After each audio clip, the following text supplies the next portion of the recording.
Бүгін бізде қонақта Киокушинкай-кан каратэден Қазақстан Республикасының спорт шебері, Қазақстан Республикасының және халықаралық жарыстардың жеңімпазы, әлем чемпионатының және Азия чемпионатының жеңімпазы Шаукилов Айбек.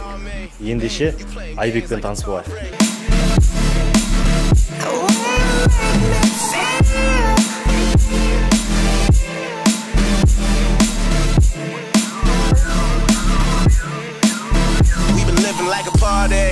Айбек, қош көрдік.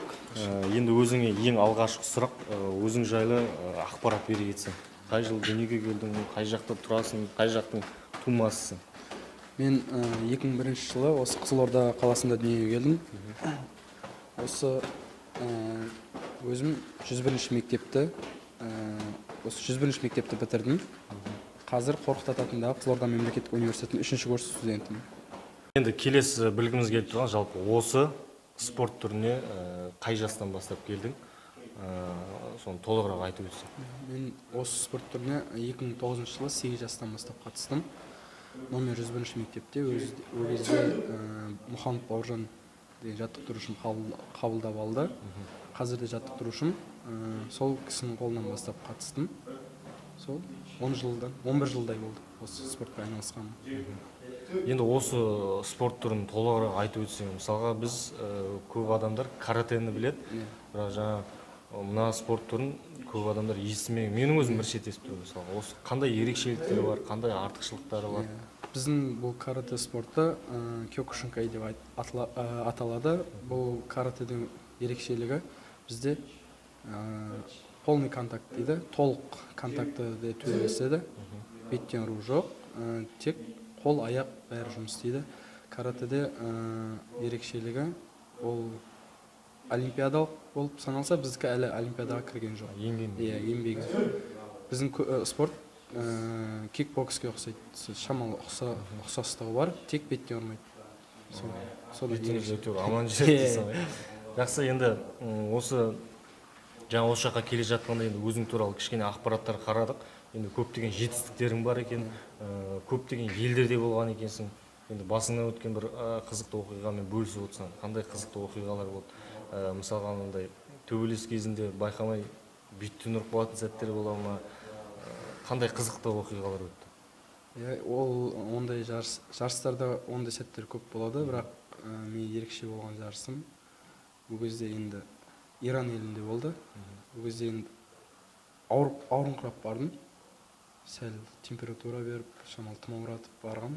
Сол жарыста енді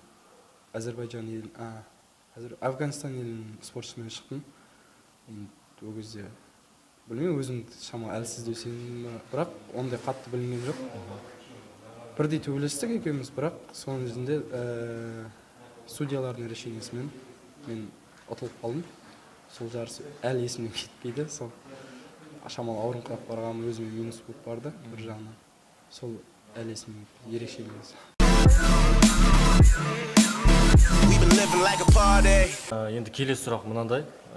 Мен енді сұхбаттасқан спортшылардың барлығынан сұраймын. Өйткені мен үшін өте қызық, көрермендер үшін де қызық болады деп санаймын.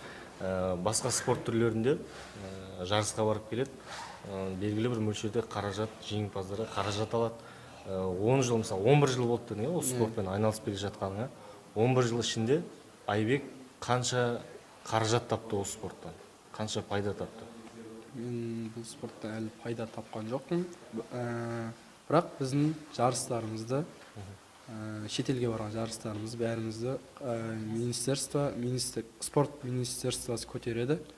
Сол. Осы спорт түрінен өзіңнің пікірің бойынша, яғни Айбектің топ 5 спортшысы мықты әлем бойынша? Әлем бойынша мен топ 5 спортшы. Ол Лечи Курбанов. Қай елдікі? Ол Россия елінен, Грозный. Және Александр Наваро, Испания елінен. Александр Еременко, ол да Россия елінен. Және Юта, Жапония елінен. Соңғысы осы Қазақстаннан Мерей Сүйінов, Алматы қаласы. Өзің топ 5-ке жатпайсың? Жоқ. Мен жастар арасынан. Осы әлем бойынша қай елде жақсы дамыған осы спорт түрі? Енді Жапония елінен шыққан соң, Жапония елі бірінші орында, сосын Россия елі, Қазақстан енді үштікке кіріп, үштік, төрттікте олай да былай. Жалпы спортта үлкен белгілі бір жетістіктерге жету үшін сенің ойыңша адам бойында қандай қасиеттер болу керек? Менің ойымша спорт неде техникада, күште, мінезде болу керек. Және өзіңе сенімді болу керек. Осы төртеуін бірге алып жүрсең, чемпион болуға лайықтысың деген ойдамын. Қазір алда қандай жоспар бар? Жарысқа дайындық, ондай жұмыстар жүріп жатыр ма? Қазір жарысқа дайындық басталды, бірақ әлі белгісіз, жарыстар бола ма, болмай ма, сол карантинге байланысты. Қандай жоспарың бар өзіңнің алда уақытта? Өзім енді ересектер арасында әлем чемпионы болу, Азия чемпионы болу, көптеген жарыстарда, халықаралық жарыстарда да көк туымызды көкке желбірету. Біздің осы Қызылорда облысында қанша адам осы спорт түрімен айналысады? Қызығушылық қалай осы спортқа? Біздің Қызылорда облысында 300-ге жуық спортшы айналысады. Көптеген спортшылар бар, жетістікке жеткен жалғыз мен емес. Атап өтетін болса Жұмабек Бақыт, Мейрамбек Әли, Мейрамбек Мади, өзіміздің егіздер. Және де Қазақстан чемпионы олар, Европа чемпионатының қола жүлдегері, Кубок Азия, солардың жеңімпазы. Осы барша жастарға қандай тілек айтамыз? Жастарға айтарым, енді бос жүрмей спортпен айналысыңыздар, және денсаулық мықты болады. Көшеде бос жүргенше енді спортпен айналысып, уақыт өткізген дұрыс деп ойлаймын.